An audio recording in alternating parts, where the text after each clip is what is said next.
Hai sahabat-sahabat, tuan-tuan puan-puan, apa khabar semua? Saya Dr. Sikeh, pengasas sebagai syarikat perkhidmatan Agropintar.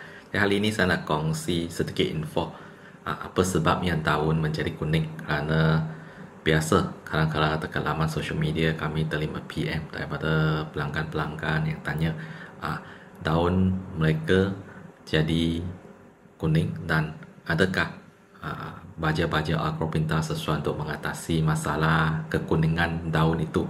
Jadi sebelum kita kenal pasti apa produk yang sesuai untuk mengatasi daun kuning, kita kena tahu apa punca-punca, apa sebab yang mengakibatkan daun menjadi kuning. Dan mari kita lihat untuk topik perbincangan hari ini.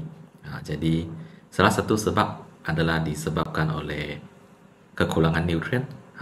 Jadi di mana faktor utama ialah punca utama ialah kekurangan nitrogen. Jadi untuk nitrogen, dia punya daun adalah kuning secara keseluruhan. Bukan sahaja nitrogen yang mengakibatkan daun kuning. Jadi kita juga ada kekurangan unsur lain seperti magnesium ataupun zat besi ataupun iron, di mana dia punya corak akan berbeza. Ada yang di mana daun kuning secara keseluruhan seperti nitrogen, ada yang daun kuning itu dia hanya berada pada daun matang ataupun daun tua. Ada yang sebaliknya hanya kuning pada bahagian pucuk ataupun bahagian daun muda.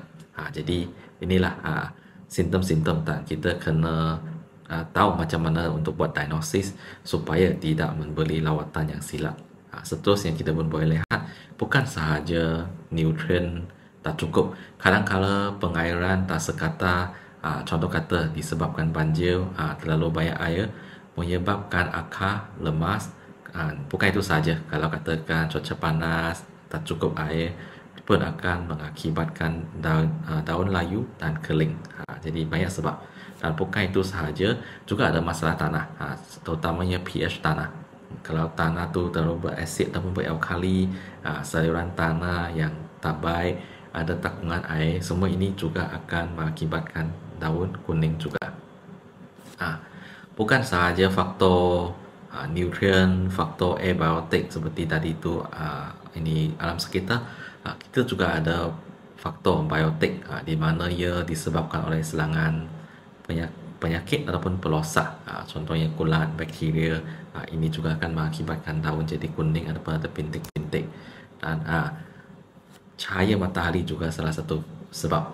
Contoh kata untuk tanaman-tanaman hiasan yang mungkin tanam dekat balkoni ataupun dalam ruang tamu tu, kalau dia tidak terdedah kepada cahaya matahari yang mencukupi untuk spesies-spesies tertentu, ia juga akan mengakibatkan daun jadi kuning. Di sebaliknya, kalau cahaya berlebihan juga akan menyebabkan daun terbakar ataupun melecok. Jadi kita apa yang kita buat, tak kira air, cahaya pun kita kena buat dalam kadar yang optimal, seimbang. Sama juga bagi nutrien jugalah. Jadi seterusnya tekanan suhu dan cuaca jugalah. Kadang-kadang tiba-tiba katakan mereka yang tanam sayur dalam sistem hidroponik, tiba-tiba nutrien berubah, ataupun mereka yang dalam indoor farming tiba-tiba mungkin suhu kelembapan berubah. Ini juga akan mengakibatkan daun terutamanya sayur-sayur tu jadi kuning, jadi layu. Jadi dan last sekali adalah baja yang tidak sesuai. Kadang-kadang kadar baja terlalu banyak juga akan mengakibatkan masalah daun kuning berlaku. Lepas itu baja yang tak balance, unsur-unsur yang tidak selasi, kadang-kadang mereka akan bergaduh sesatu sama lain. Jadi kita kena pasti unsur-unsur baja itu, komponen-komponen itu adalah dalam kadar yang optimal. Jadi untuk penyelesaian memang banyak. Tadi kita kongsi beberapa punca. Setiap jenis punca ada dia punya jalan penyelesaian. Tapi untuk topik hari ini, saya fokus kepada baja sahaja. Jadi kita fokus kepada penyelesaian dari segi aspek kekurangan nutrien. Jadi untuk kekurangan nutrien, baja adalah salah satu jalan penyelesaian. Dekat sini saya nak kongsi dengan baja folia. Baja folia adalah jenis baja daun yang saya kongsi dalam sesi perbincangan sebelum ini. Jadi baja folia ini kita boleh sembuh telus ke permukaan daun, di mana nutrien boleh diserap dengan pantas. Jadi ini adalah sesuai untuk tindakan emergency, tindakan cepat.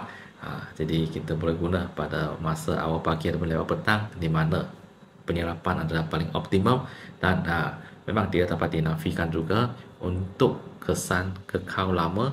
Kita masih kena guna baja tabur, kerana baja tabur tu kita tabur pada tanah tu akan bantu untuk simpan nutrien. Jadi ini pun sangat penting lah. Dan ini pun kalau katakan untuk kebun ke ladang yang saiz besar, keluasan tu berpuluh-puluh, beratus-ratus, beribu-ribu hektar, itu pun kita kena guna baja tabur.